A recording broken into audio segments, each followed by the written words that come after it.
വൈകുന്നേരം മുറ്റം അടിക്കാമെന്ന് വിചാരിച്ച് വന്നതാണ്. അപ്പോൾ മുറ്റം അടിക്കാൻ നോക്കുമ്പോൾ ഈ മൺതക്കാളിയുടെ ചെടിയൊക്കെ കായ് കുറവാണ്. ഡെയിലി അമ്മ വന്ന് പറിച്ച് തിന്നും ആ പഴുക്കുമ്പോഴേ. അപ്പോൾ അത്യാവശ്യം കായ്കൾ കഴിഞ്ഞു.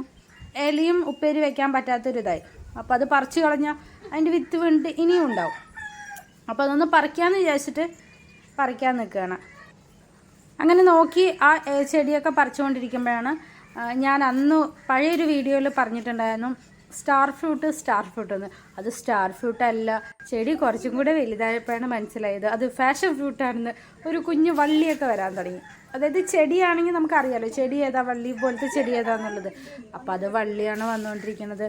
അപ്പോൾ ഞാനിങ്ങനെ അത് അപ്പോൾ അതിന് ഒരു കുഞ്ഞ് പന്തൽ പോലെ ഇട്ട് കൊടുത്താൽ ഫാഷൻ ഫ്രൂട്ടിൻ്റെ വള്ളി കയറുമല്ലോ എന്ന് വിചാരിച്ചിട്ട് പറിച്ചിട്ടൊന്നും വരുന്നില്ല. വലിയ ചെടി വേരാണ്. അപ്പോൾ ഞാനിങ്ങനെ കൈയിട്ട് വലിക്കുക എടുക്കുകയൊക്കെ ചെയ്യുമ്പോൾ ഏട്ടൻ എന്നെ ചീത്ത പറയണം. പാമ്പ് എന്തെങ്കിലും ഉണ്ടാവും. ഏട്ടൻ അപ്പുറത്ത് സീറ്റ് ഔട്ടിൽ ഇരിക്കുന്നുണ്ട്. കൈയൊന്നും ഇടണ്ടെന്നൊക്കെ പറയണം. അപ്പോൾ ഞാൻ പറഞ്ഞു പാമ്പ് ഇവിടെ ഉണ്ടല്ലോ, ഇടയ്ക്കൊരു പാമ്പിൻ്റെ കുഞ്ഞിങ്ങനെ വരുവേ. അപ്പോൾ പാമ്പ് ഇവിടെ ഉണ്ടല്ലോ ചോദിച്ചപ്പോൾ ഏട്ടൻ എന്നെയാണ് ഇല്ലേന്നോ. അയ്യോ സത്യമായിട്ട് ഏട്ടനല്ല എന്നൊക്കെ പറഞ്ഞ് ഞങ്ങളിങ്ങനെ സംസാരിച്ചുകൊണ്ടിരിക്കണം. അപ്പോൾ അതേ ചേച്ചി അങ്ങോട്ടോ പോകുന്നുണ്ട്. അപ്പോൾ ചേച്ചിയുടെ അടുത്ത് വർത്താനം പറഞ്ഞ് പിള്ളേരെല്ലാം വർത്താനമൊക്കെ പറഞ്ഞ് അങ്ങനെ നിന്നിട്ടാണ്. അപ്പോൾ എൻ്റെ ഫ്രണ്ട്സിന് എല്ലാവർക്കും സുഖമാണല്ലോ, എനിക്കിവിടെ സുഖമാണ്. അപ്പോൾ എൻ്റെ പുതിയൊരു വീഡിയോയിലേക്ക് എല്ലാവർക്കും സ്വാഗതം. ഇൻട്രോ പറയാൻ ഇത്രയും വന്നതിന് ശേഷമാണ് ഇൻട്രോ പറഞ്ഞില്ലല്ലോ എന്ന് ആലോചിച്ചത്. അപ്പോൾ അതേ എൻ്റെ ഫ്രണ്ട്സിന് എല്ലാവർക്കും സുഖമാണെന്ന് വിചാരിക്കണം. അപ്പോൾ എൻ്റെ ക്ലീനിങ് നടക്കുന്നുണ്ട്. വെറുതെ ഒന്ന് മുറ്റടിക്കുക, സാധാരണ പോലെ മുറ്റടിക്കാൻ വന്നതാണ്. അപ്പോഴാണ് ഇങ്ങനെയുള്ളൊരു പണി കണ്ടത്.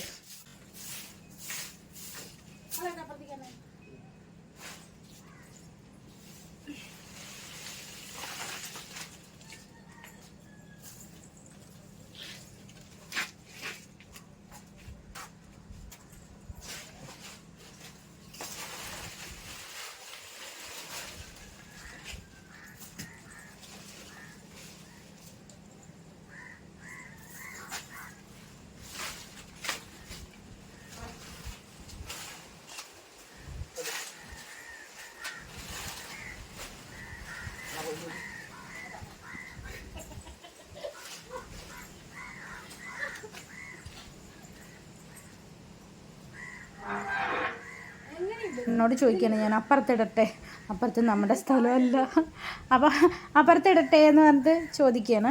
അപ്പോൾ ഏട്ടൻ ശരി കുഴപ്പമില്ല, ഏട്ടൻ അങ്ങനെ അപ്പുറത്ത് എന്നെ ഒന്നും ഇടാൻ സമ്മതിക്കില്ല, ആരാൻ്റെ സ്ഥലമല്ലേ, നമ്മളത് ചെയ്യുന്നത് ശരിയല്ലല്ലോ എന്ന് പറഞ്ഞിട്ട് ഞാനിങ്ങനെ ചിലപ്പോൾ എന്തെങ്കിലുമൊക്കെ അപ്പുറത്ത് കളയേ, പച്ചക്കറിയൊക്കെ കട്ട് ചെയ്ത് അവിടെ ആരും ഇല്ല, ആരും വരുമൊന്നുമില്ല, എന്നാലും ഞാൻ അപ്പുറത്ത് ഇങ്ങനെ കളയുമ്പോൾ ഏട്ടൻ എന്നെ എപ്പോഴും ചീത്ത പറയും ചെയ്യണ്ടെന്ന് പറഞ്ഞിട്ട്. അപ്പോൾ ഞാനിങ്ങനെ ചോദിച്ചിട്ട് ചെയ്തതാണെന്ന്. അപ്പോൾ വള്ളി ഇടാൻ വേണ്ടിയിട്ട് നമ്മുടെ ഏട്ടനിങ്ങനെ മതിലിൽ കയറിയിട്ടേ പടിപ്പുരയിലൊക്കെ ആയിട്ട് എനിക്ക് ചെയ്തു തരാമെന്ന് പറഞ്ഞിട്ട് പോയതാണ്. പക്ഷെ ആള് കയറിയപ്പോൾ മരം കയറാനും അറിയില്ല, ഒന്നും അറിയില്ല. അപ്പോൾ എങ്ങനെയോ കയറി അത്. അപ്പോൾ എന്നോട് പറയണ്ടേ ഗേറ്റ് പിടിക്കുന്നു, ഞാൻ പിടിച്ചില്ല. അപ്പോൾ അങ്ങനെ വീഴാൻ പോയതാണ്. ഗേറ്റ് ഇങ്ങനെ പോയതേ പടിപ്പുരയിലൊക്കെ ഒന്ന് കെട്ടി വെക്കാമെന്ന് പറഞ്ഞിട്ട് കയറൊക്കെ കൊണ്ടുപോയി കെട്ടി വെച്ചു. പിന്നെ ഇപ്പുറത്തൂടെ വന്നിട്ട് നമ്മുടെ സിറ്റ് ഔട്ടിൻ്റെ മുകളിൽ മതിലിൽ കൂടെ നിന്നിട്ട് അപ്പുറത്തൊരു ഹൂക്കുണ്ട്, അതിലും കൂടെ കെട്ടി വെക്കാനായിട്ട് പോവാണ്. അപ്പോൾ കത്തി കാണാനില്ല എന്ന് പറഞ്ഞിട്ട് 2 റൗണ്ട് ഇങ്ങനെ കറങ്ങിയതാണ്. പിന്നെ ഏട്ടൻ എനിക്ക് അവിടെ കുറച്ചും കൂടെ ഒന്ന് വൃത്തിയാക്കി തന്നാണ്. നേരത്തെ വന്ന കാരണം ആശാനെ പണി കൊടുത്തതാണ്. അപ്പോൾ ഏട്ടനും സഹായിച്ചിട്ടുണ്ടായിരുന്നു, ചെറിയ ചെറിയ പണികളൊക്കെ സഹായിച്ചു തരുമല്ലോ. ഞാനിങ്ങനെയൊക്കെ ചെയ്യുന്നുണ്ടപ്പോൾ വേഗം കൂട്ടത്തിൽ അപ്പുറത്ത് ഒരു മരം അപ്പുറത്തെ സൈഡാണ്, പക്ഷെ അതിൻ്റെ ഇലകൾ മുഴുവൻ നമ്മുടെ ഇപ്പുറത്താണ്. എനിക്ക് എപ്പോഴും അടിച്ചു വാരി മതിയാവും. അപ്പോൾ ഇങ്ങോട്ട് വരുന്ന കൊമ്പൊക്കെ എപ്പോഴും ഏട്ടൻ വെട്ടിത്തരാറുണ്ട്. ഞാൻ അങ്ങനെയൊന്നും ചെയ്യില്ല, നമുക്കറിയില്ല, ഞാനൊന്നും അങ്ങനെ ചെയ്യില്ല.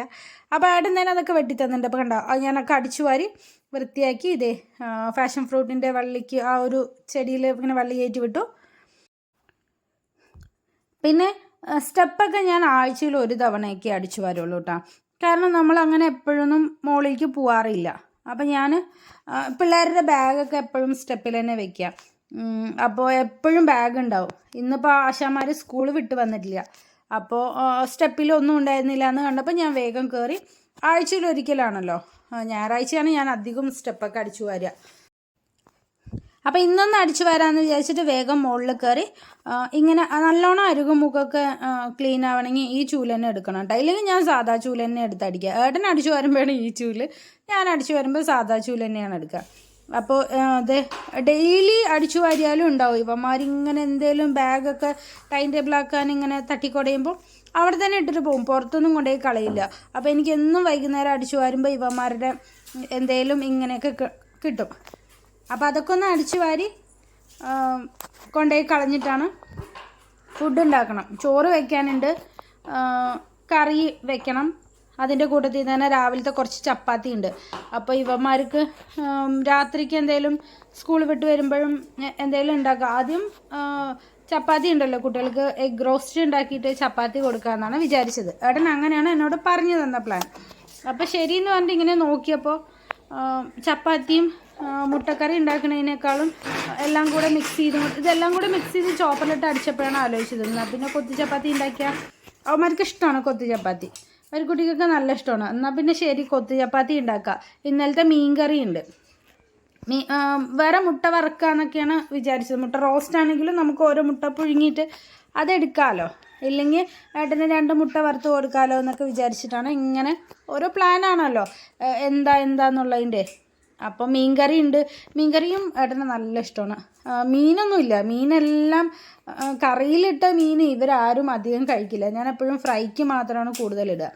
ഇത്തവണ ഞാൻ ഫ്രൈ കുറവാക്കിയിട്ട് മീൻ കറിയിലേക്ക് തന്നെ ഇട്ടു. ഇന്നലെ വൈകുന്നേരം വെച്ചതാണ്. അപ്പോൾ മീൻ കറിയിലെ മീനൊക്കെ ഇവരിങ്ങനെ വെറുതെ എടുത്ത് കഴിച്ചില്ലേ, നല്ല ടേസ്റ്റ് ഉണ്ടായിരുന്നു. അപ്പോൾ ഇവർ വെറുതെ എടുത്ത് കഴിച്ചു. അപ്പോൾ ഞാൻ കണ്ടോ മീൻ കറിയിൽ ഗ്രേവി മാത്രമേ ഉള്ളൂ, എന്നാൽ അത് ചൂടാക്കിയിട്ട് മുട്ട പുഴുങ്ങാൻ ഇട്ടിട്ടുണ്ടായിരുന്നു റോസ്റ്റിനുള്ളത്. എന്നിട്ടാണല്ലോ കൊത്തി ചപ്പാത്തിയുടെ പ്ലാൻ വന്നത്.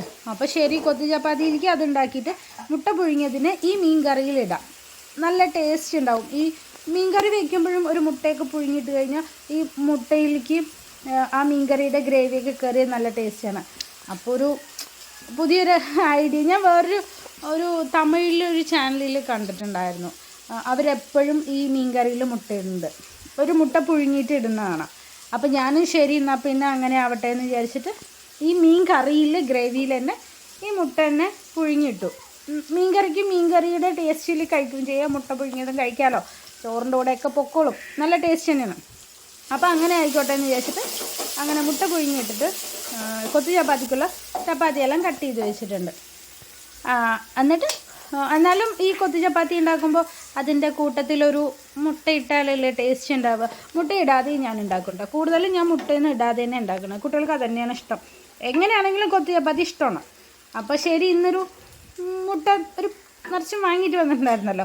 എന്നാൽ പിന്നെ മുട്ട കണ്ടു കഴിഞ്ഞാൽ ഇവിടെ എല്ലാവർക്കും മുട്ട ഭയങ്കര ഇഷ്ടമുള്ള ആൾക്കാരാണ്. കുട്ടി ഇങ്ങനെ അമ്മ വിശക്കുന്നു, ഒരു മുട്ട വറുത്ത് തരുമോ, ഇല്ലെങ്കിൽ ആശാൻ തന്നെ വറുത്ത് കഴിക്കും. കുഞ്ഞിക്ക് മാത്രം മുട്ട ഇഷ്ടമല്ല, ബാക്കി ഞാനും അങ്ങനെ മുട്ട വറുത്ത് കഴിക്കില്ല. ഈ ഏട്ടനും വരിക്കുട്ടിയും ഇടയ്ക്കിടയ്ക്ക് ബുൾസിയിട്ട് കഴിക്കുന്നതൊക്കെ ഭയങ്കര ഇഷ്ടമുള്ളൊരു കാര്യമാണ്. രണ്ടും കൂടെ ഇങ്ങനെ മുട്ട വറുത്ത് കഴിച്ചോളൂ. അപ്പോൾ എൻ്റെ കുഞ്ഞു വീഡിയോ ഇത്രയേ ഉള്ളൂ. വീഡിയോ കണ്ട് ഇഷ്ടപ്പെടുകയാണെങ്കിൽ സബ്സ്ക്രൈബ് ചെയ്ത് ലൈക്ക് ചെയ്ത് സപ്പോർട്ട് ചെയ്യണേ. വീഡിയോ സ്കിപ്പ് ചെയ്യാതെ മുഴുവനായിട്ട് കണ്ടിട്ട് സപ്പോർട്ട് ചെയ്യണം. അപ്പോൾ ടാറ്റ.